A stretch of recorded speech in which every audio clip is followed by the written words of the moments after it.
Hey everybody, welcome to the Kinesio Outdoors podcast, where my goal is to educate you on how to safely enjoy exercise indoors and out, and inspire you to experience life outside, as well as encourage you to live a more active lifestyle closer to nature.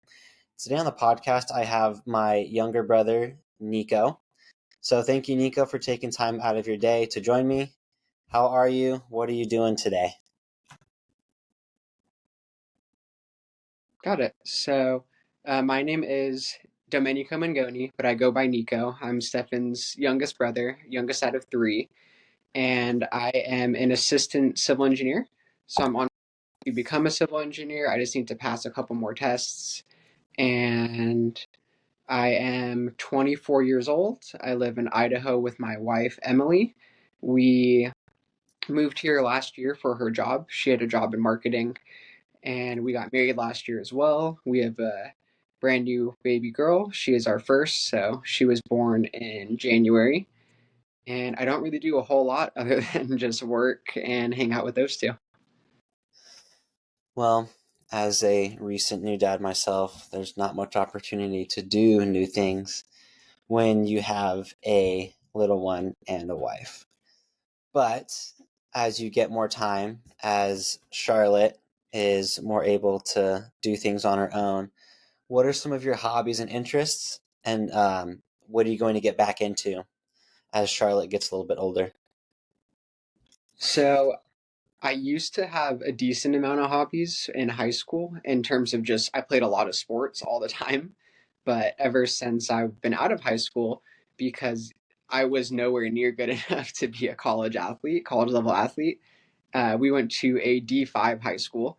There are six divisions. One is the best, six is the worst. So we were not good. And I wasn't even a good D5 athlete. I played a lot of sports and I still am very passionate about sports. I like to watch them, I like to read about them. And if I'm ever given the opportunity with family or friends, I do very happily play them. But that is something I'm hoping to get into once I have a bit more time and I'm not studying for the test so I can become a licensed civil engineer. So that's something that I'm hoping to get back into. But as of right now, the hobbies that I had before Charlotte was born were shooting my bow, hunting, walking around. So going on a lot of walks and kind of smaller hikes with my wife, but not as much as I would have wanted to do because I was spending so much time studying. So pretty much once I get those tests passed and I get the license that I'm uh, hoping to acquire, then I can hopefully get back into those things and be a bit more active than I am right now. You and I are in the same situation of we have these really big goals, tests to complete. So it's kind of funny. We're living parallel lives, right? Both married, both have daughters. We're both in these stages of life where it's work, family, and studying all the time. So it is hard to make time for those hobbies. When are you going to finish your engineering test so you can become an RE? So I actually won't become an RE. That's what our dad is. He's a resident engineer. What I would become is a PE, which is just a professional engineer. And I'll be taking, so I already took my seismic test, which is state specific for the state of California, which is where I'm going to get my license through, not the state of Idaho where we moved to. And I'm getting it through California just because that is a broader license in terms of because it is more rigorous with the state specific test of seismic and surveying. Other states like Idaho, for example, don't have that. So if I get my license in California, it'll actually transfer to Idaho, but that wouldn't work vice versa. So I don't know if we're going to end up in Idaho. I don't know where we're going to be, but if I get the harder test in California, then it'll transfer. And to answer your original question, I'm scheduled to take the surveying portion of that because it's two and a half or 1 2.5 hour tests for each seismic and surveying. I'm scheduled to take that at the middle of May, and I already took the seismic, which I'm waiting to hear back on. I think it takes up to a month, and it's been about 2.5 weeks. So hopefully, I'll know in about 2 months if I pass, and if not, then I just gotta get back to studying and kind of regroup and reassess and take those tests again. In true brotherly fashion, you're going to finish your test before I finish my PhD. So good for you at that. That's awesome. Well, that yeah, you the end is in sight. yeah. So that's pretty cool. So one of my questions I always ask is how did we meet? Which we met when mom and dad told me to go in and meet you. So really no mystery there. It's not like there was any planning or like, oh my gosh, what a coincidence. Um, but you and I have definitely been pretty close growing up. Out of the three of us boys, you and I were definitely the closest. And I think part of that is our personalities are much more of like a lighthearted nature. We like to joke around. Before we started recording, we're talking about The Office, like always just being silly. And that's something that I really enjoyed with having you in my life. And that's something that I think is just going to continue. So, unless you want to say something about our friendship blossoming. I just feel like we've always been interested in the same sports, except for basketball, which you like and I don't. And we've been interested in the same TV shows. So I don't know that we need to talk on that anymore unless you want to get into something that I haven't thought about. I'll just touch on it really briefly, which is that the only reason you don't like basketball is because it's the one sport where you can't use your athleticism to be good at it. So that's, I think, the only reason why you don't like that one, because we both wrestled growing up. So that was, I mean, that was at least my favorite sport, especially looking back on it now. In the moment, I don't know if it was because those were the hardest practices. There's a famous coach, I think it's Dan Gable from Iowa, and he says that once you've wrestled, everything else is easy.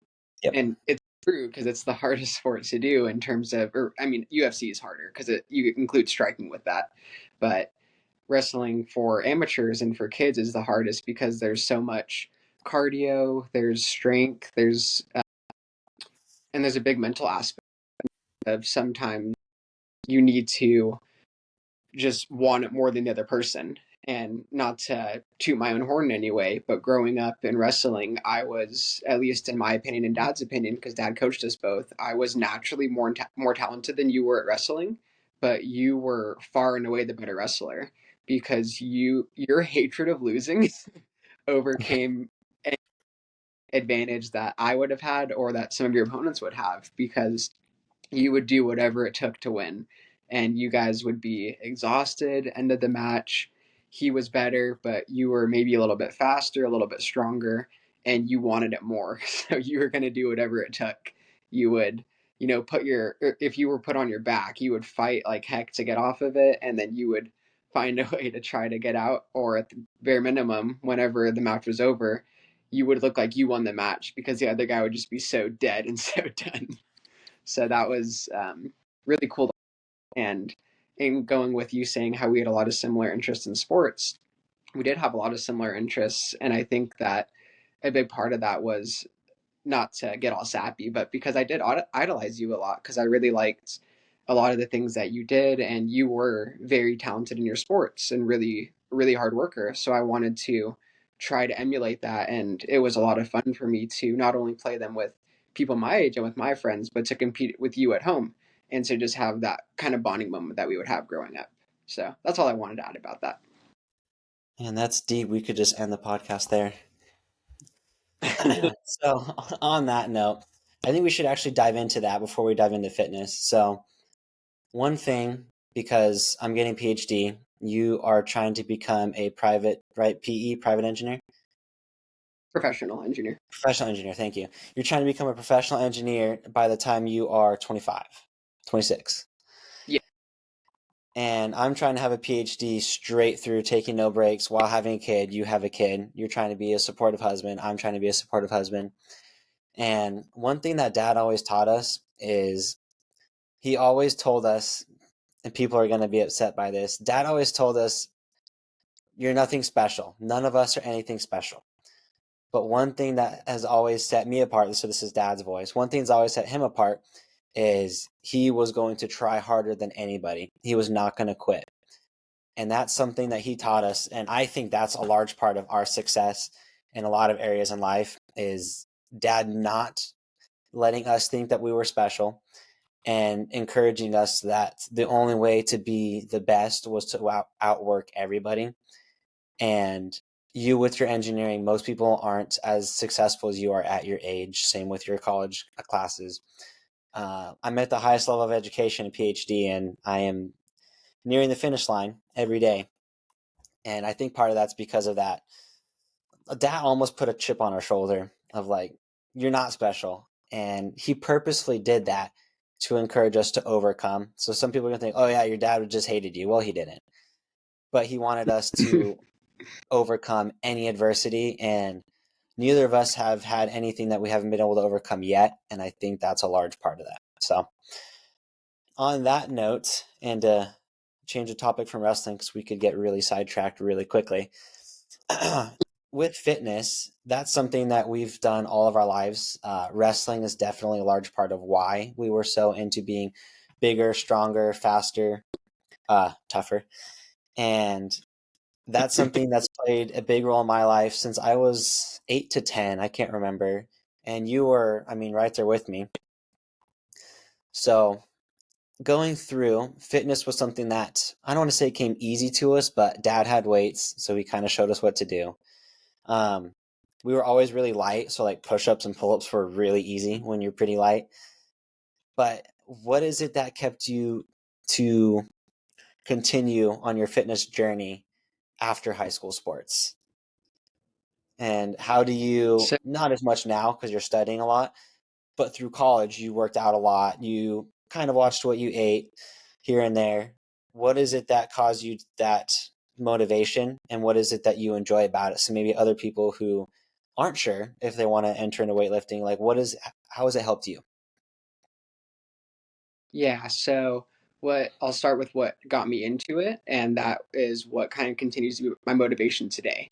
So I started working out very, very minimally, like you said, when we were younger, because you would work out with the weights that dad had. He showed us all how to work out, but you were the oldest, you were the biggest, you were the strongest, so it came a lot easier to you.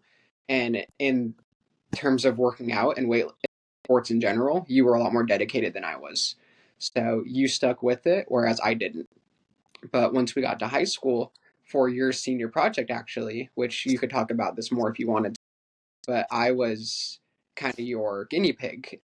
You made a fitness routine, and I was your client essentially. So I followed the routine that you made, and I really enjoyed that because like you had said, we were always small. I mean, you can see me now, I'm not big.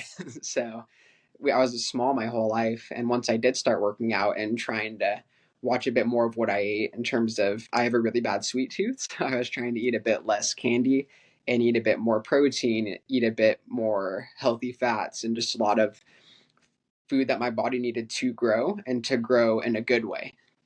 So that was a really fun time for me my sophomore year and working out.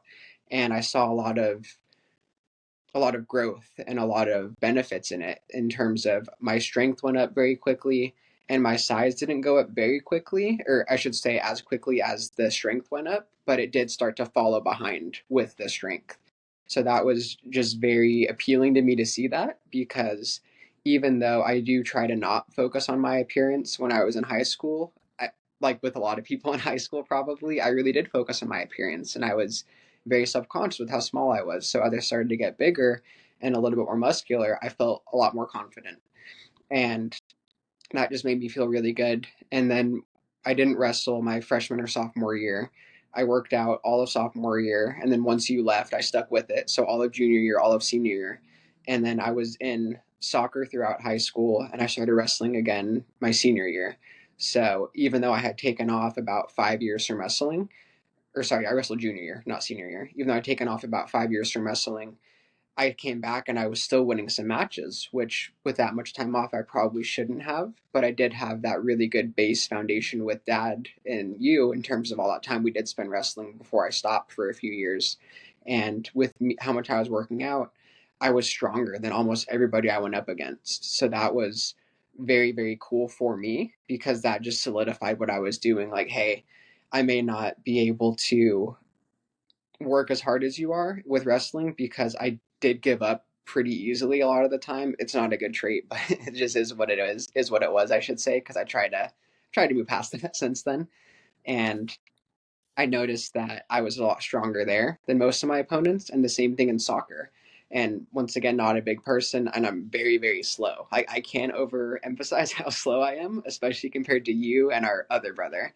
I am very slow, but I think I share a little bit in your hatred of losing and your just desire to win, your desire to be great.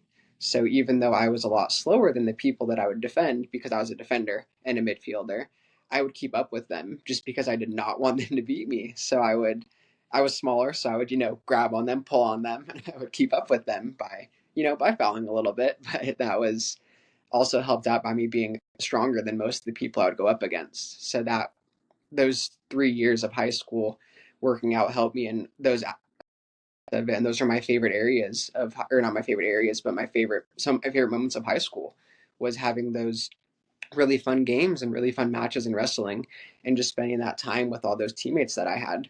And then once I graduated and I didn't have those sports to continue to participate in, I was still exercising and still working out because I still wanted to get stronger every day just because when I was at home with you still, because we both were at home through college to make it easier on ourselves and our parents financially. So I continued working out because I would see you every day and you'd be walking around shirtless, or when we were doing work outside, I'm like, man, this guy is still bigger than me for whatever reason, no matter how much more I work out. So that was a very good motivation for me to just kind of keep going. And then I also just felt better when I was working out in terms of I felt like I had more energy. I felt like I was happier and a bit more of an outgoing person. And I just really enjoyed having that purpose to go to outside of school because I got my degree in 4 years and it's not the hardest degree, but it is very time consuming in terms of some of the classes with how much homework and studying I would have to do. So that was a very, very nice break for me and just a reprieve during the day. So either during classes when I was at Fresno State and they had a gym at the campus, or before or after when I was at community college at Clovis Community. So it was just always a really great place where I could free my mind and just really relax. So even though I was trying to push myself every day in the gym, it was always fun for me. And I don't like working out my legs because they get sore. I have small, not strong legs. So even though that was probably my least favorite day of every week, I still looked forward to it because I really just enjoyed that time in the gym listening to music. And now I do still work out most days. I try to, even with the little one trying to feed and wake up with me with my alarm. It's still just a really nice time for now listening to podcasts and just kind of being alone with my thoughts to where I can relax, get a break from being a dad, get a great break from being an engineer. And it's just always been a really good escape for me. And it always makes me feel better. And I feel like I'm a lot more approachable and just a lot happier when I do exercise. So that's what's kept me going after college. That's cool. I didn't realize you were working out that much still. So you still work out more than I do. I only work out 3 days a week, so you got me beat. Yeah. I And want to circle back on a couple things. What's that? I said, I wonder who's still bigger. I'm like 3 inches taller than you. That's not a fair comparison. Yeah. I want to go ahead. I said, whatever. I want to circle back on a few things that you said. So, first of all, mom and dad did not do us a whole lot of genetic gifting favors in the physical department. I'm 5'10", 152, like on a heavy day. You're knocking on the door of 5'8", and you're what, 140? So like we're not Yeah. large people. So yeah, working out, and our dad's he's a shorter guy with a pretty muscular upper body, even at his age.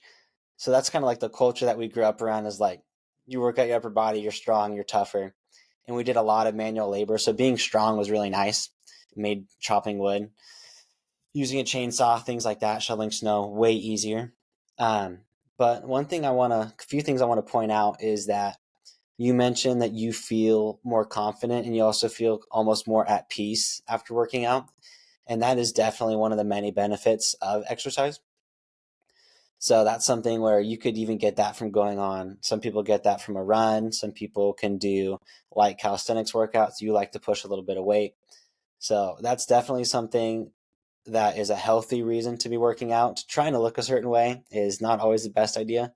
Your body's going to look how it's going to look. Not everybody's going to look, like Arnold, for an example. But having those serotonin levels jump up is pretty amazing. It's a great feeling. And also, you mentioned that it's a nice brain break. So that's something that is another great thing about exercising is when you exercise, you can focus your attention on something, but it's not something that requires a ton of brain power.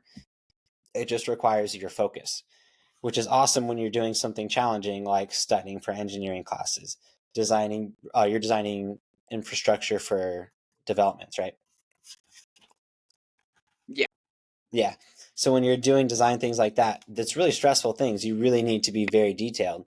So having that break is a great way to still do something productive and good for you, but you get that nice break. So I think those are definitely great points. And then I want to circle back to the sweet tooth thing. So it's not your fault that you have a sweet tooth. Mom is like the queen of baking anything and everything. And she would make fresh cookies almost daily because we ate the cookies. So it's like that positive feedback loop. We eat more cookies, mom makes cookies more often. So then we eat more cookies to then get cookies more often. So definitely not the best training that mom did for us there. But yeah, that's the reason for the sweet tooth. It's not your fault, just so you know.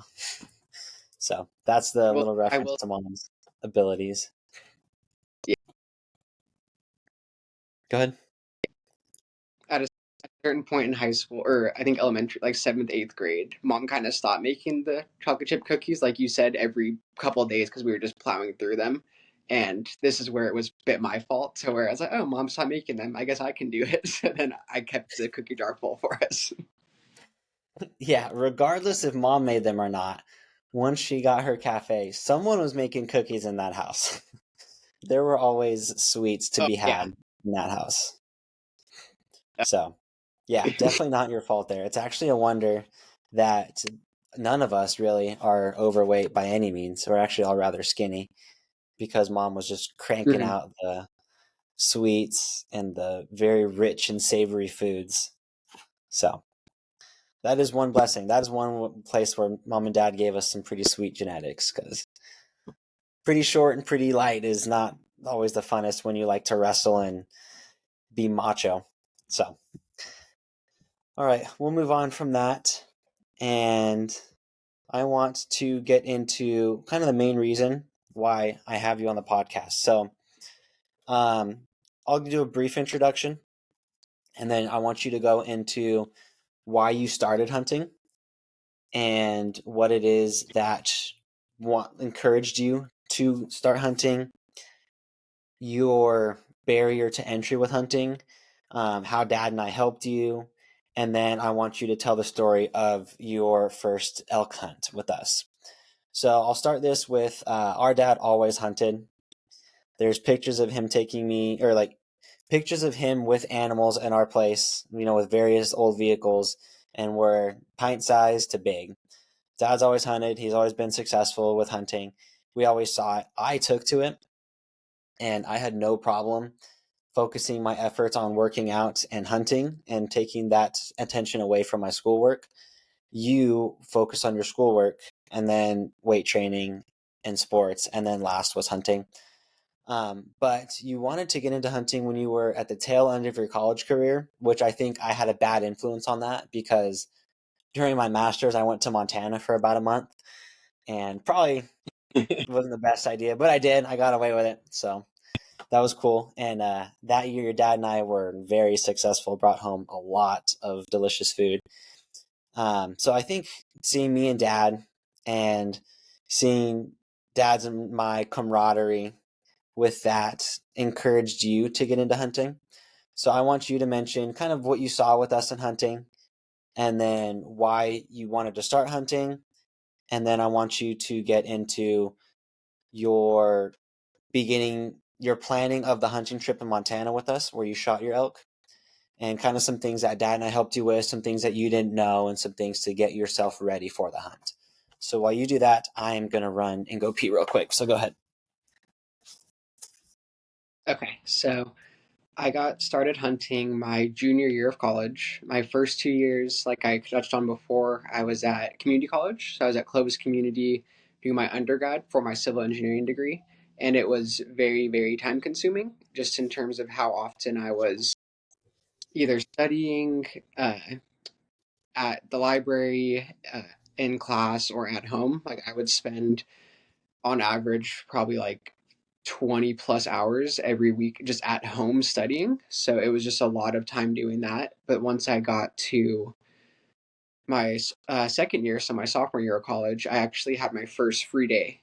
So I had classes Monday through Friday my first year entirely, which isn't super common in college. A lot of people usually get Fridays off or at least one day, but my schedule was just so jam packed that I wasn't able to do that.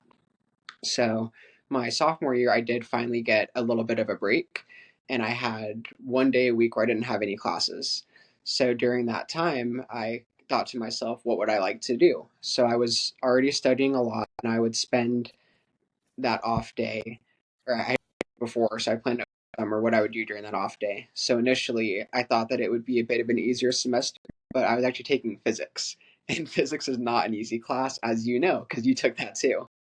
So my plan was to hunt that day, my one day off during the week, and hunt every night as well, or every morning, whatever ended up working out better. So it didn't quite work out that way because, like I said, physics was very, very grueling and just a ton of work. And I'm a bit of a perfectionist, just in terms of, I would say, school more than anything, where even though I don't have to get an A or 100%, I'm doing every single thing in my power to do it. So I was trying my absolute best in that physics class because it was such a difficult class. And after a couple weeks of kind of acclimating myself to that class, then I freed up some time and I did start hunting again because I was hunting before the semester started and then a little break when physics started and then again after. And the reason why I started hunting is because, like you said, with you and dad hunting so much, I thought it would be something at least fun for me to try. I didn't know if I was going to like it, but you guys had been doing it for so long and you guys never had anything bad to say about it. It was always looked on fondly when you guys would talk about it, either to me or just amongst yourselves, or even So just let to me other let me family cut you members. off. Like, hey, yeah, I need to interject there. We didn't tell you how much it sucks hunting right outside of Fresno. We would go days without seeing a single deer. And we didn't say that, right? You don't say that bad. Um, but yeah, we didn't tell you all the amazing parts of it, like going out before daylight and then leaving 3 hours later and then going home and showering to then go to work or school and not seeing a single deer for like 5 days in a row. Like we didn't tell you that, to be fair. So go ahead. so, anyways, I just really thought I should at least give it a try because you and I, and you, me, and dad for that matter, do have a lot of similar interests, especially with wrestling, other sports, and just we're, even though we're not big, like we're kind of meatheads when we talk about sports. And now that I'm involved in hunting too, where we're just like, yeah, man, like that deer we saw, or like talking about wrestling, like, yeah, that guy's awesome to watch. So I just thought it would be another thing that I could also be involved in. And even though I didn't think I had a bad relationship with dad, you were definitely, you were dad's boy. So I thought that that would be something more with a bit in terms of you were moving out. So I thought it would be fun to give maybe another hunting buddy. So Well, that's that's where kind you of were what went into wrong. me doing where I was wrong. You were wrong because I stayed at home forever. You left mom and dad's house before I did. I left by like 2 months. I got married and I lived with Bridget at mom and dad's place for like 6 weeks before I actually moved out. Yeah. So, I left like 4 years, but I was still in Fresno because I got yeah, my engineering job with my current firm. Sorry. yeah. When So, I moved out, I moved anyways, states. Yeah, you were there. yeah, Yeah, I just wanted to add that so note of you moved out before me.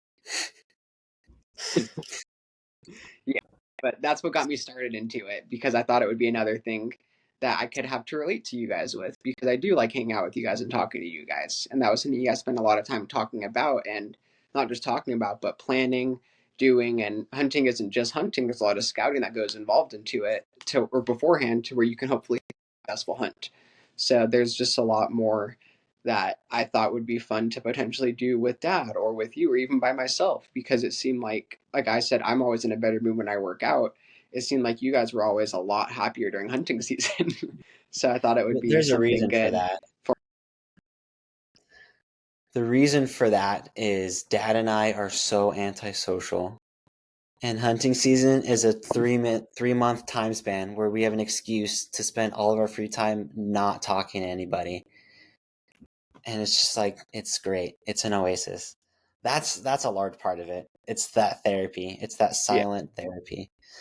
So again, wanted to interject that. It's not like it's this camaraderie where we're holding hands skipping through the forest. It's like, hey, I went hunting today. Did you go? Yeah, I went. All right, cool. Did you talk to anybody? Nope. Nice. That's what it is. That's a large part of why we could come back so much happier is because we get that quiet, which we really enjoy. So go ahead. I didn't interject that. Well, Dad would tell me that you guys would afterward, you guys would just like hold hands, look in each other's eyes, and talk about your feelings. So I feel in that too. I don't think Dad has held my hand since I could walk, if I had to guess. That's just me guessing. He holds Cassie's hand. He holds Charlotte's hand. He doesn't hold my hand. Maybe I'll ask him Yeah. next time we go Well, we're hunting boys, together. right? Yeah, Yeah. To whatever. be fair, you never asked. Yeah, I never asked. So, So that's why you wanted to try hunting. And now, have you gotten into your first hunting season in California yet? Do you want a 2 minutes, 30,000 foot view? How'd it go? yeah. So it was a lot of fun for me. I don't have any regrets with it, but it was not a success in terms of I would go out. I don't know if it was I don't this was like 5 years ago at this point, so I don't remember exactly how often I would go out, but I would for sure go out on my one day off during the semester.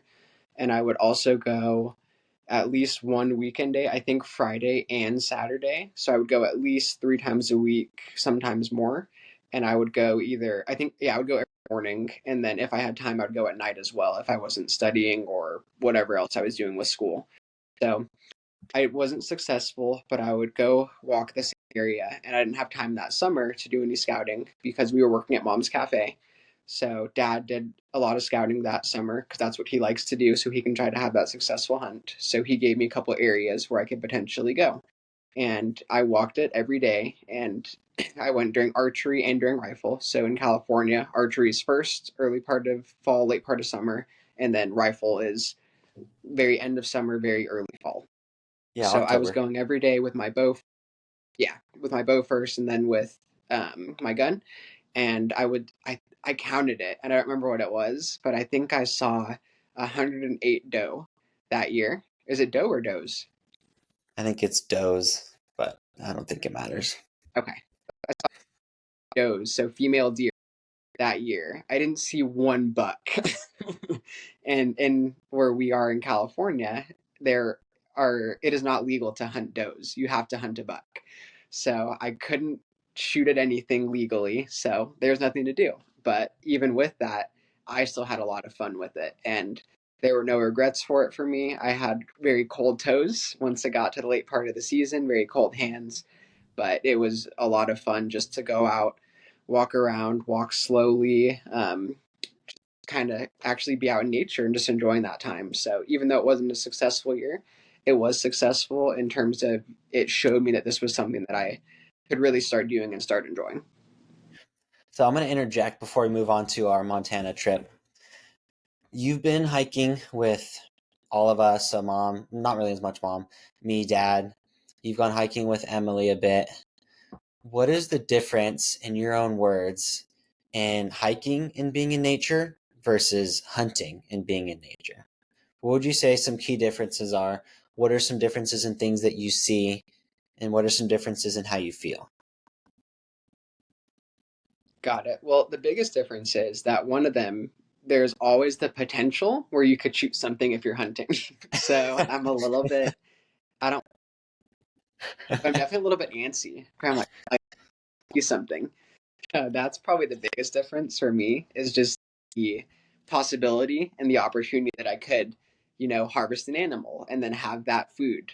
So that's probably the biggest difference. But just in terms of some general differences with hunting, definitely walk a lot slower than with hunting because with hunting I'm really trying to look for any signs in terms of tracks, rubs with deer and elk as well for that matter. and also trying to be very quiet and purposeful with how I walk. So, not trying to break any twigs, break any branches, and just trying to be very quiet and aware. Because even though I may not see an animal, doesn't mean it's not there, because they know I'm there much more likely than I know they're there, because they have much better sight, much better hearing, much better smell, especially because they uh, if we're downwind of or if we're upwind of them. So if they're downwind of us, like good luck if they smell you. So I'm a lot more purposeful with it, and it is so that's probably the biggest thing, just in terms of the actual like walking and hunting versus hiking. And then I feel like I do notice a lot more because I'm looking for it when I'm hunting. Whereas when I'm hiking, especially with my wife Emily, I'm talking to her, like I'm trying to just have fun with her, talk about whatever stupid thing came to my mind, point out something that I think looks funny or whatever it might be. So it's a lot more just purposeful, I feel like, with everything I do when it's hunting versus hiking, to where I'm looking for specific things with hunting, specifically animal tracks, animal markings, animal signs, I should say. Whereas when I'm hiking, I'm just really there to enjoy it. And I do enjoy hunting, but that's not my purpose when I'm out there. The purpose is to try to find and harvest an animal. Whereas with hiking, it is to just really enjoy the day and enjoy who I'm spending that with. Yeah, I think that's a good point.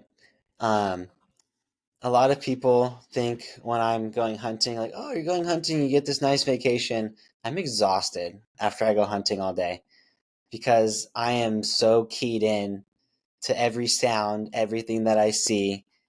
Um, it's not like a hike. I can hike a lot of miles in one day. I cannot hunt a lot of miles in one day and feel the exact same feeling of like being refreshed. So I think that's a good point.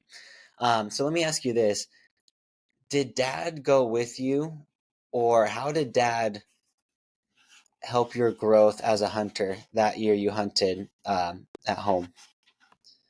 How did that happen? Yeah. So I mentioned how he told me where to go, and not only that, but he took me there before I initially went, and he walked it with me so that way I would know what to do. And he was pointing out areas where there were signs of animals, because even though I know nature a lot, this is my first year hunting. So I didn't really know what I was looking for. So he kind of helped me figure out what to look for. And like, hey, do you see that broken branch? Like, yeah, it's just a broken branch. Like, well, if you look next to it, there's more broken branches and it forms a bit of a trail where a deer actually went through and broke those branches. So he helped me to learn what to look for and what those different signs meant. And then in terms of actually hunting together, like you said, you guys don't hunt together. You guys go out separately and then you come back and talk briefly about it. Because if you guys don't get anything, you're both a little bit upset because you wanted to get something. So it's not too much that you guys want to talk about. But one time, Dad did actually have me go with him to his spot, which was just a bit different than my spot in terms Did of he hold your hand? mine was a bit more, yeah, mine was a bit more of a well defined path. And with it was a yellow brick road, and we held hands and skipped down it. Um, so with when I went with him, it was, and this is something similar to what you told me it used to be like when you first started hunting, where he laid it out with you beforehand in the car ride, like, hey, this is where we're going. This is what spot I'm going to go to once we get there. Here's where I think you should go. Here's kind of what to look for, where I think the animals are going to come out of, and then you guys would follow the plan and then meet up afterward. And at least with me, and I think with you when you first started too, Dad would come back and get you on the way back. Hmm. So even though there wasn't talking, because we drove separately, because I actually worked at the cafe after that hunt because it was, like I said before, unsuccessful for that whole year. So we he came back after he went to his spot, which was further down than mine, and he came back and got me, and then we diverged again, went back to the cars different ways, just so where if we could try to find something again on our own and cover a bit more ground. So Dad did help me just in terms of knowing what to do, what to look for, and also giving me some of his spots, which was something that I didn't have the time for, and that I honestly didn't do a good job of planning over the summer, because I could have made the plan or the time to go scouting, and I just didn't make that a priority, which I should have done. Well, in your defense, it's hard to, because I was there with you over the summer, it was hard to go scouting. I wanted to go, but I barely went myself because we were working for mom 5 to 7 days a week, 6 to 7, 8 hours a day. and then we would have church on Saturdays, and on our days off we wanted to actually rest, so we would try to rest. So in your defense, it's pretty hard to go scouting in that environment that we were in. So I want to touch on some points there for anybody listening. I'm pretty sure I have like one listener, and I might be mom. So for anybody that listens to this, some things that our dad did well is, despite Nico's age of a 20-year-old or whatever, he took the time to, okay, you're going to sit with me. This is what a trail looks like. This is what a track looks like. This track is old. This track is fresh. Deer like to walk in this stuff versus this stuff. This is food for deer. Deer like this area because of blank, and they might go lay down up there. So there's a lot of things that our dad did pretty well that I don't think you realize, Nico, in showing you and just going out a few times. But also, dad, I'm sure, gave you the opportunity to make your own choices, right? He would say, okay, you've got A, B, C spot. Where do you think where do you want to go? And then you got to make those choices and try to learn for yourself, right? So those are some things that dad did pretty well with you there. And I mean, he did that when I was much younger, but it sounds like he started you from the basics, but I'm sure you progressed rather quickly as a 20-year-old compared to, a 5 or 7-year-old. So after that season, you weren't successful. Oh well. The success rate in that unit is, I think it's 3%. So pretty low success. I think it's out of 7,000 tags sold, I think there's like 50 deer shot, 50 buck shot. It's pretty low, right? So after that, and I think it was that year or the year after, dad and I went to Montana, the promised land, and we each brought back a bull, a buck, and I had a doe tag, maybe two, I can't remember. We brought back 100, like literally 500 pounds of meat. So did seeing that for you of like, this is really tasty, because mom and I dialed in those steaks. We were so good at cooking them. So you're like, this tastes great. They were successful. Elk are cool. They have big antlers. Is that what made you want to go, or was it something else? Or did you just really enjoy your time in California? What made you decide, I want to go to Montana with you guys next time? So even though elk do have really cool antlers, it actually wasn't about the trophy part for me because yeah, it is really cool to have those antlers like you have the elk that you shot hung up in our parents' house up by your room, up in the rafters. So you have yours hung up, and I think Dad has three elk bull skulls hung up. So Yeah, I how think he many has is it? 4 or 5. I So think it's 4 or 5. however I many can't. it is, it's more than so. He has all of his hung Yeah. up. So even though that is really cool to me, that wasn't why I went. I did go because like I said, I enjoyed that time. Sorry, like you had said, I did really enjoy that time, and I also really liked the idea of procuring my own meat to where if I'm buying it from whatever supermarket that I go to, I don't necessarily. It's not that I don't know what's going into it, to where I do try to know what's going into my body for the most part, but just in terms of, I feel like I have a lot more. Or now that I've got one, I but before that, I had kind of craved that feeling and that kind of proudness that you and dad seem to have of procuring your own meal. And to where for dad, when it was growing up, to where he was literally going out and providing food for his family by himself. He would go out, spend all those hours, and he was a very successful hunter, even in that very unsuccessful unit for hunting. And he would average about what, 1 buck a year. Yep. So that was to me once I was married, like, you know what, that would be really cool if I could replicate that a little bit to where I could have really good meat because even though I can buy a cow steak from a supermarket, elk and Montana deer taste so much better. It's not even close. So California deer isn't it's better than cow steak, in my opinion, beef steak, but Montana elk and Montana deer are far and above just so fantastic. So to me, it was the experience, wanting to get the meat for myself, just for kind of my own pride purposes and my own providing purposes. But one really big one was it tastes really good, and I want some meat. Yeah, and one thing I want to add to that is the year Dad and I each got a bull, and we each got a big buck, and I think it was two does. Um, we filled up like three or four freezers, and that was in 2021. No, it was fall of 2020. So that was kind of the height of COVID. So we were actually giving meat away to some people who were struggling to find that protein. So I think that started kind of the trend of, oh, we need to get our protein. Well, we actually coincidentally that year just really brought home some food. So that was pretty awesome. Hmm. Now let's jump into this Montana trip. So I'm going to preface this with, first of all, you're going to tell the hunting part of the story because I want to hear your version of it. Uncle Tom said you did an okay job telling it. But I also want to hear your perspective of how things went because in my mind, I was telling Dad, I was like, Dad, Nico's not done anything.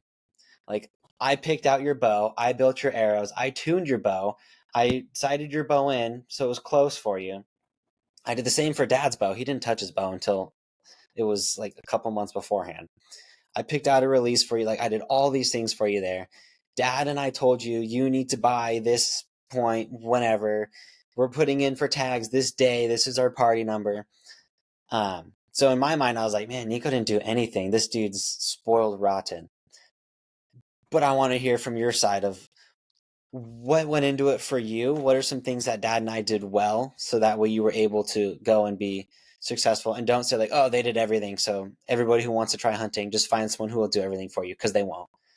So, what are some things that went into that? Maybe start with. You could also mention like practicing with your bow. You weren't really experienced with archery before then, and then finish off with your elk story. And I'll interject here and there. Got it. So I will start out by saying that you can't expect for everybody to do everything for you, but if they are your brother and your dad, then it doesn't hurt to ask because a lot. Yeah, we In all really wanted seriousness, you to though, go hunting. We really want you to go hunting so bad that we were like, we're gonna do everything possible so Nico goes hunting and is successful. We had many a conversation. We're like, we're gonna get Nico to be a hunter. So that was in your favor. yeah. So what went into it on my end was like you said, I didn't have to worry about where we were going. So in terms of scouting, we went near our parents' property in Montana. So that was nothing on my part in terms of no scouting, no looking on maps, the Go Hunt app, like trying to figure it out. That was all Yeah, figured out for let me me. jump in. But for Anybody listening, if you're going hunting with somebody, please do e-scouting of the area. Nico did none. So my dad and I are like, all right, you're just gonna stay with one of us. Please do some. Like I sent Nico, I set him up on a Go Hunt thing. I shared pins with him. He never looked at it. He downloaded it on the drive up. Please don't do that. For the sake of your hunting partners, don't don't do that. All right, go ahead. You did no scouting. Go ahead. did no scouting. In terms of preparation, though, I did. So I had shot my bow that one year. I did go hunting in college, so I did know how to shoot it. I knew I was sighted in with that bow, but this was a new bow that I had for this year, so I needed to get re-sighted in. And Stefan did sight it in for himself, and he's a not to prop him up, but he's a pretty good shot. So it was dialed in already. But I'm not a great shooter. I'm not just familiar with shooting my bow. So it took me a while to kind of get a bit more dialed in, and I did need to just adjust it ever so slightly because even though it was sighted in for him, it wasn't sighted in for me to where his bullseye for me I was shooting down and to the left.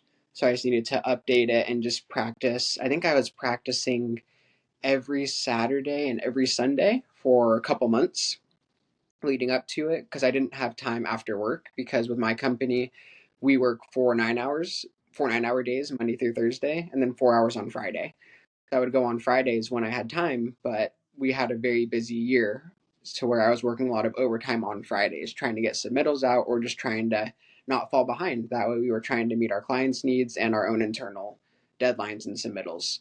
So I was practicing as often as I could, and even though it was middle of summer. I'm in Idaho, so we're in Boise, Idaho. It was a bit hot. It was about 100 degrees, so not quite as hot as we're from in Fresno, California, but it was still pretty warm. And even with that, I was still just trying to stay dedicated, trying to stay prepared because I knew that this was a very important hunt in terms of we all spent a lot of money. Some of us spent a lot of time preparing for it. So I was get myself really ready and really prepared. That way, this could be a successful hunt. And I do regret not doing any e scouting because I would have been a lot better prepared. But luckily, my brother and my dad did do a really good job of doing that. So I was very blessed and very fortunate with that. And they went up, was it a week before me or 2 weeks before me? We went up 1 week. We were supposed to fix his off-grid cabin and then go scouting.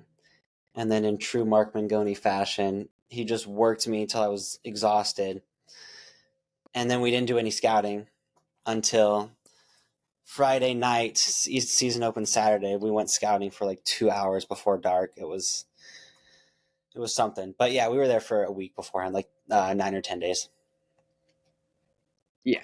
So they were there for, week for me, and I was going to try to go up to help them get the property ready. That way, just fix up my dad's property, our dad's property, and then to go do scouting once we were done with that. But I was very busy with work, and I didn't have a whole lot of vacation time. I work in the private sector, so we don't have as much vacation time as state or government employees. So like our dad works for Caltrans and he has a lot more vacation time than I do. He's been there a lot longer to be, but it's just a different compensation and different time off and vacation and everything else. So, anyways, that's a big reason why I didn't go to help you guys to get it prepared. But when I got there, it was about an I want to say 8 hour drive for me from Mhm. where I'm at in Idaho to where Montana. And when I got there Friday. So I took off that Friday from work and I got there and was that Friday opening night or was it Saturday morning? Saturday morning was opening morning. You got there Saturday in the afternoon. So I got Yeah, there Saturday, not Friday. yeah, you weren't there Friday I because didn't take off. Saturday I was telling Dad since you weren't there opening morning, I was like, Dad, we should just shoot two bulls, and then when Nico gets here, just have the bulls hanging, and he can just pull up and be like, oh man, I guess that's what we do here. We weren't able to do that, Yeah. but anyways, yeah, you got there So like 3 o'clock, I think, on Saturday. yeah. So anyway, I got there opening day, and after I got there and you guys were at church. So then we went out after you guys came back from church, and we all went out. And Dad actually got his elk that night, and he got a cow, so a female elk. And we couldn't find it, like you had mentioned on your previous podcast with Andy. Couldn't find it that night. So the next morning we went out, and I had never tracked an animal before because, like I mentioned, the one year I went in California, I didn't get anything, so there was nothing to track. So Dad kind of took me a bit under his wing, and he said, like, "Hey, here's where I shot it. I was right here when I shot it. It was standing there." So he was showing me how to look for the blood trail and kind of what to look for. So I think you found his arrow, but that's not super important. But Dad and I were looking at the blood, and then you found the arrow. So then we just That kind of kept matters. following the blood. Go ahead, sorry. Finding the arrow is really important. I'm going to interject. If you find the arrow Yeah. and you look at it, you can find, if you know what you're looking for, blood from different parts of the animal's body looks different. So you can more more accurately determine where the animal was shot.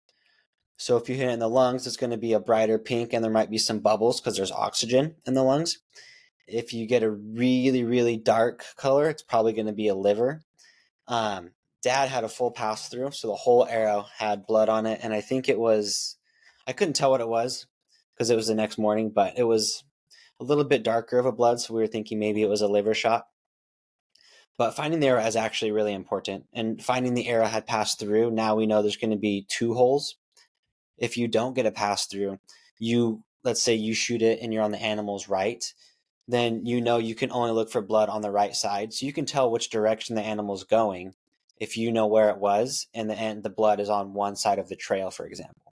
If you have it on both sides, then you can't determine. So it actually is pretty important finding the arrow, which is why I went and did that. So, anyways, I found the arrow. You and Dad are looking where the cow was standing when he shot. Go ahead. Yeah, sorry, I didn't mean to say that it wasn't important finding the arrow. I mean, it wasn't important who found it, but thank you for clearing that up for the listener because it is really important. And Dad and you did me. So that was really cool because, like I said, Dad took me under his wing trying to find it and explaining all that stuff. So, like you pointed out, everything that you just said right now about the blood and what side it's on, you pointed that out to me. So that was very helpful for me in trying to track the first animal that I was trying to track.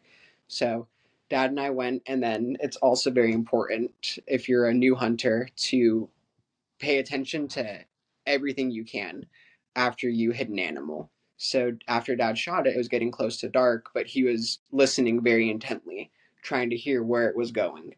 Because even though he couldn't follow it, because it was dark and because it's not very safe and not great, so he was still trying to listen that way. Next morning, whenever we do go try to find it, we would know where to go. So Dad was listening the night before to where that led us to where we were going because we saw the initial blood spot where he first hit it and where you found the arrow. And then we were following the path of broken twigs, broken branches, and little spots of blood here and there. But that's why it was so important that he was listening because sometimes the blood would clear up, or sorry, the blood trail would stop. So then it was very important for us to know where Dad had been or where he had heard it. I'm sorry, so where the elk had been.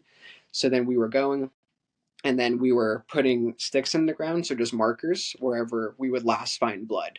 And that's really helpful for when you're tracking it, which you could go into this more if you would like, but just for if you're going, you put that down in the last spot, and then you keep trying to follow the path. And if you lose the trail, then you go back to your last spot, and then you try to start again. So that was something that cool that you and Dad had taught me, which is really good to know, especially if you're by yourself, then you don't have somebody else there to help you or to remind you the last spot where you saw it. So Dad and I were going, following the blood trail, following the tracks that we would see, the broken twigs, broken branches, and the blood. And then eventually we came to there were two different paths in the forest, and then Dad went left, I went right. We were kind of at the fork together, and he said, like, well, I think I went left, but I was like, because he thought he saw broken branches and blood. It's like, well, then I Let think me I went interject. right, and then as I took a couple, For those that don't know, how can you tell a branch was recently broken versus it's been broken for a year? What's the difference? if it's green still or if it's dried and gray. Yeah, exactly, right. Yeah, I just wanted you to, for those that don't know, if a branch is broken, the inside of it's going to be a lighter color. If it was freshly broken versus if it's been broken for a while, it'll be that gray, dried out, lacking that color, like sun dried, or yeah, sun stained, sun dried. So, anyways, you went right, Dad went left. Yeah. And at this point, I took a few steps past where we diverged, and I said, Dad, there's blood here. Like, I'm on the right track. He said, okay, I'm going to go left just in case, like, you're misseeing it. Not that he didn't trust me, but just so we could cover ground in case, even though it did go right, maybe it came back left to where he was. So he kept going left, and I was following what I saw was the blood trail. And I kept going. And then eventually, I was seeing a decent amount of blood pretty often. And then I looked to the right and kind of off the trail and into some trees, and I saw a really big rock. I was like, "Oh, that's a kind of cool looking rock." So then I kept walking past it for like 30 seconds, minute. It's like, man, I kind of stopped seeing the blood. So then I turned back around. I was like, oh, that's an elk. That's not a big rock. So I've actually found elk for pretty cool because this is my first time trying to train an animal, and with Dad's help, and then at the very end by myself, I was able to do it successfully. So that was really cool for me because I was able to kind of quickly took what you and Dad had taught me and apply it and actually find the animal for Dad. So that was really cool for me. Yeah, that was pretty awesome. So, just so we're on the same page, Saturday night, Dad shot that cow probably 30 minutes before dark. I think I set you up in a spot. I was in between you and Dad, and then Dad was at the end. And I heard the shot, heard the elk run. Dad's texting like, "I got her." I'm like, "Yeah, I'm not surprised." So Saturday morning, we find her. Nico finds Dad's elk. So now Nico's got his time in the sunshine. He's living large. Dad's pretty excited, pretty happy with you. we get Dad's elk taken care of, and the story about with the meat, go back and listen to podcast number 2 with Andy. Dad lost some of the meat. That's a bummer, but it happens. So here we are, Sunday night. Now you and I have tags. Dad doesn't. So now Dad's like, I'm going to go explore. I already shot my elk.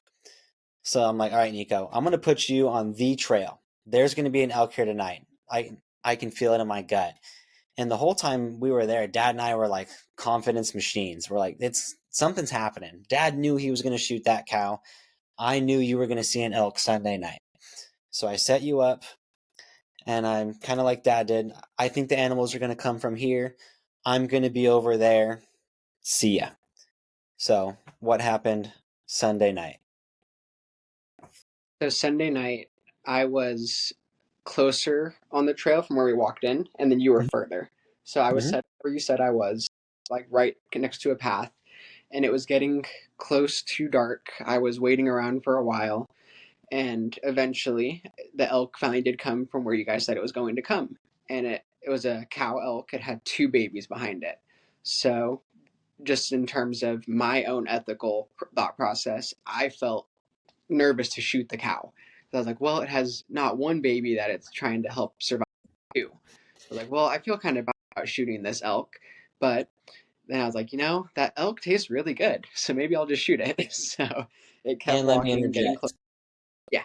It's legal to shoot cows when they have calves. It's legal to shoot does when they have fawns. They can survive without a cow or a doe. So it's legal. They'll survive. Sometimes they'll find a new cow, a new doe, but they can survive. So it's legal. Where we were, you could have shot an antlerless elk or an elk with brow tines, a bull with brow tines. So you could have shot a calf if you wanted to, but it's perfectly legal to shoot that cow. So, anyways, go ahead. So, anyways, I was having my own moral dilemmas about it, and then I told myself like, what? It's fine because you and Dad did tell me that they're gonna be fine and like they're gonna survive. They're not just brand new babies. They're a year old roughly, so they're very capable of surviving. But I was still having that internal dilemma of whether I was going to shoot it, and eventually I decided I was going to because it took them a while to walk over from the beginning of the clearing to where I was. And I was in my spot and I had my bow ready. When it got close, I was already standing. So eventually I drew back. And as I drew back, I don't remember what happened. I think that I shifted my weight and I was standing on a branch, which I didn't realize that because I was clearing the area when we first sat down, or when I first sat down, I should say, but I was right under a tree. So I think I might have broken a branch during that hunt and it just happened to fall and I happened to stand on it, shift my weight on it right when I drew back. So I draw back and like I said, I shift my weight because I'm pulling it back and then I break the branch. So then the cow and the calves run off. So they run around. They came down into a clearing. I was downhill. So they came into the clearing right in front of me. It was so close, you guys. It was about 5 yards, 10 yards from me. It was a very, very close shot that I would have had I had a chance to let the arrow fly. So I didn't get the chance. And then it comes around, goes back up the clearing a bit. And then it comes over to, excuse me, to where another hunter was. If Stefan, you want to tell that part. Yeah, so they ran by me. They were spooked, so I didn't have a shot. So when they ran by me, I decided my hunt is now blown. I'm going to go explore because I'm pretty fidgety. So run into Dad. We go up, and I called in an elk, and then I shot him. So here we are now, Sunday night. We've shot 2 elk for sure. Dad saw my shot through his rangefinder. He ranged it for me as I was at full draw. And as soon as I shot, I knew that thing was dead. There's no doubt in my mind. 30 yards frontal shot, I knew he was done. So I'm like, well, we could leave it overnight. It's going to rain. It was like raining. Or we could look. So we looked for a bit, couldn't find it. Next morning, we go find it. Sequoia, the wonder dog, found it. Give our buddy Andy a call. Monday morning, 2 elk down in 3 days. So we're like, cool.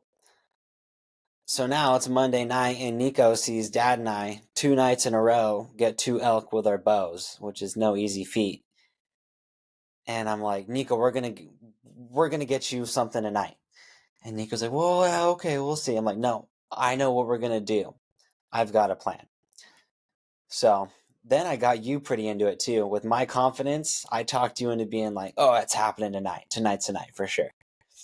So that day we kind of took a little easy. Again, 2 elks, pretty cool.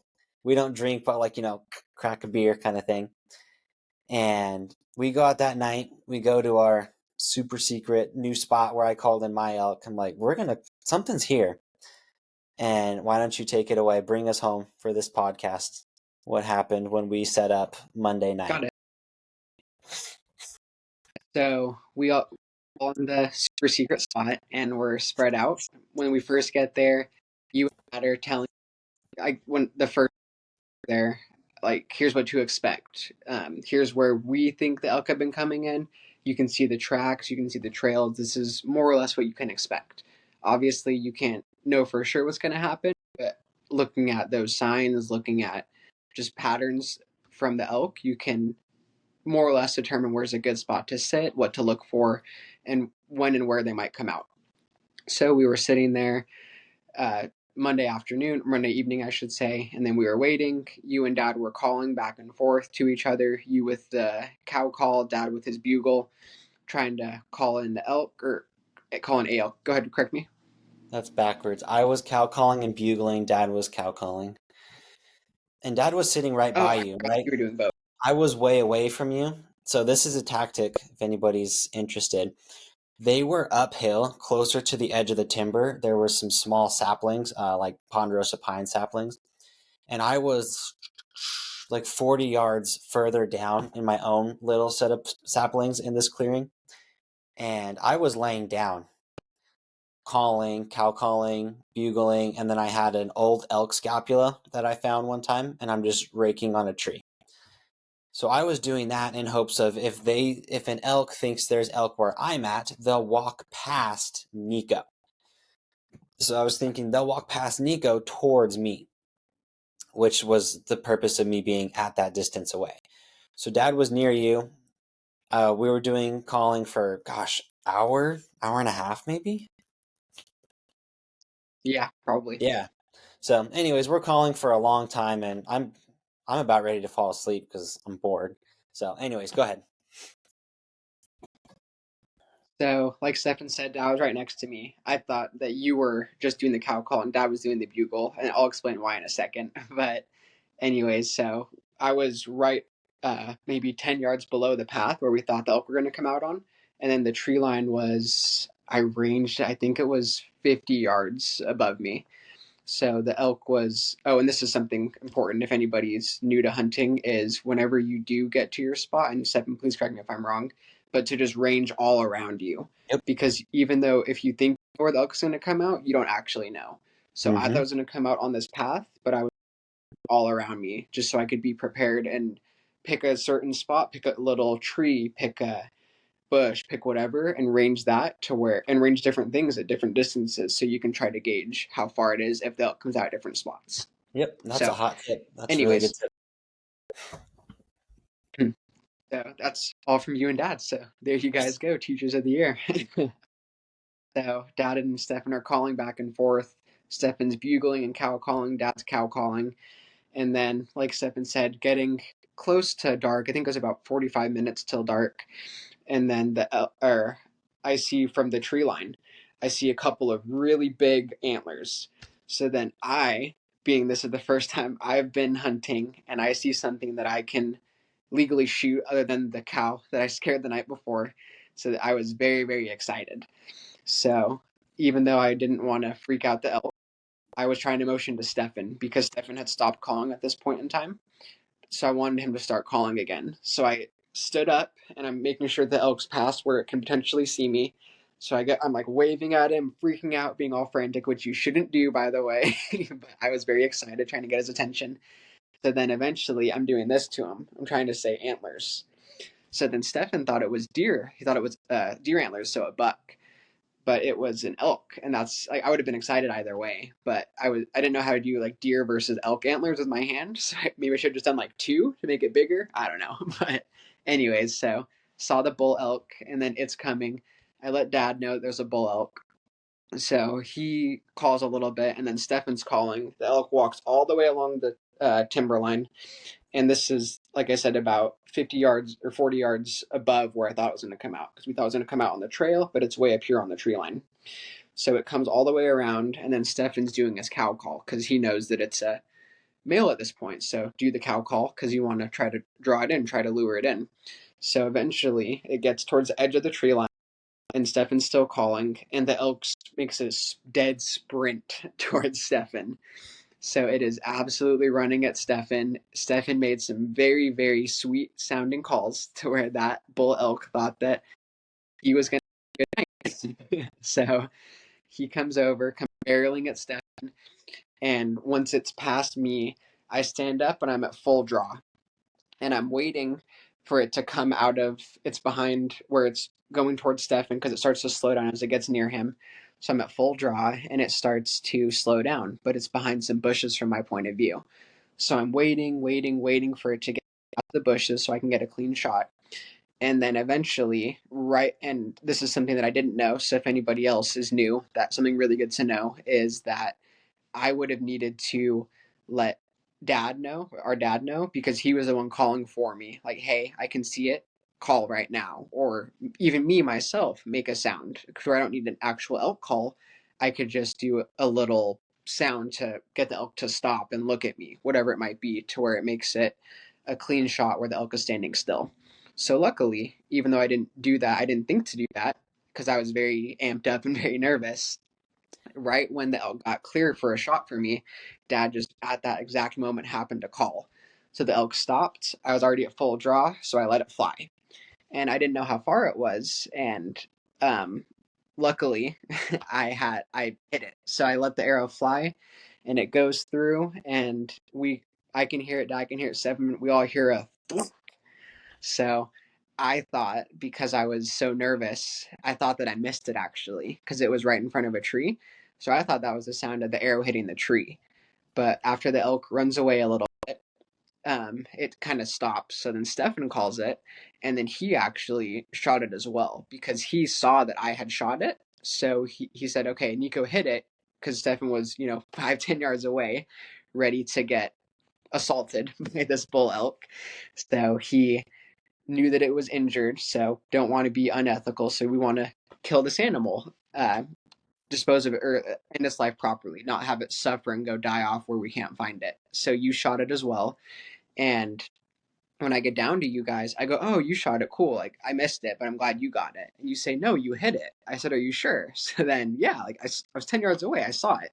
So then we looked around, we find the arrow, it's covered in blood. Awesome. So now my heart is absolutely pumping as soon as we see all the blood right where I shot it and the arrow. So then we follow it down where you were. We find your arrow. We find another big uh, blood spot. So then we just go tracking it. Eventually find it, following the blood trail the whole time. You and Dad let me kind of lead it because it was my elk, my first time going after my own animal. So you guys let me find it on my own, and it was just a really, really cool experience for me. Yeah, so that's pretty much the conclusion of that. Nico's elk went, I want to say, almost 300 yards, which is really far. Lost a lot of blood, but fortunately wound up right next to a road. So the pack out was 30 yards to the truck. So it was pretty great. Some things I want to point out there in that story. Good job telling the story. That was pretty good. Not too shabby. Is we thought the Thanks. elk was going to come out in one general area. He actually went past the area and now was much further away from Nico than we originally anticipated. So if you're practicing shooting, practicing unmarked shooting would be very beneficial. So that's something that we can learn from that. But also, if you're calling, that bull came in silent and he came in right to me. He came in staring a hole in me, ready for there to be a sweet sounding lady there. So if you're calling and the elk are quiet, don't be afraid to sit there for quite a long time because we were calling for I think an hour, and that bull came in absolutely silent, never made a peep, and he came in ready for some cow action. So that's something to consider. If you're not hearing them respond, that's something that you can definitely do. So, in closing, Nico, are you going to be a hunter from here on out? Was our mission Yeah, successful? I would say The only thing it that could looks have like been as cooler of is right. if he was bugling. Yeah, that'd been really. I mean, I couldn't imagine a better moment. There's been a lot of times in my life where I've been really happy, really excited. Certain times in sports that I still look back on fondly because, as you know, I peaked in high school. It was pretty cool. So Drop looking back low. on those moments, really exciting. Uh, when I first told my wife I loved her, when I proposed to her, when we got married. Those are all absolutely fantastic moments.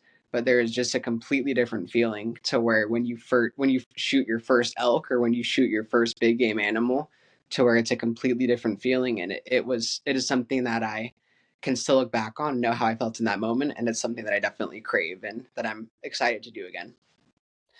Yeah, so I think that Dad and I were successful in converting you to be a hunter. So before we wrap this up, is there any advice you can give to someone who's trying to get themselves into hunting or help them introduce a friend into hunting? Some things that Dad and I did well, just some highlights, and some things that we didn't do well that we could have done better. So that way we can encourage more people to get out and enjoy what we've come to really love doing. Yeah.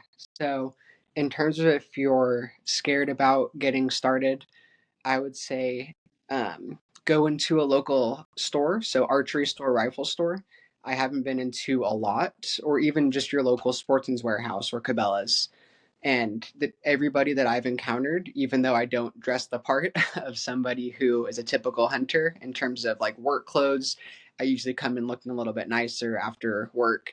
Everybody's always very welcoming. So I would say don't think of it as a barrier in terms of they might not accept you if you aren't experienced or you don't think that you look the part, because I've always been met with a lot of openness and a lot of just kindness in terms of everybody has been very happy and very willing to help me to where they do want to see other people succeed. So I would say don't look at joining as out of fear. So try to look at it as what it could be, which is like, hey, you know what, this is scary, but I think a lot of people out there are trying to help you. So just going with that mindset to where there are a lot of people and don't be afraid to try to start. And if you're a friend trying to help somebody start, I would say just start out slow with them because there is a lot of information that you and dad have given me. And I was very eager to learn it, but there's a lot that I've already forgotten. Mm. And there's just so much information to know to where just be patient if you're teaching somebody new. um, be as helpful as you can because they're going to have a lot of questions. So also let them know that it's okay to ask questions, which I would say you and dad both did. Like, hey, I'm telling you a lot right now.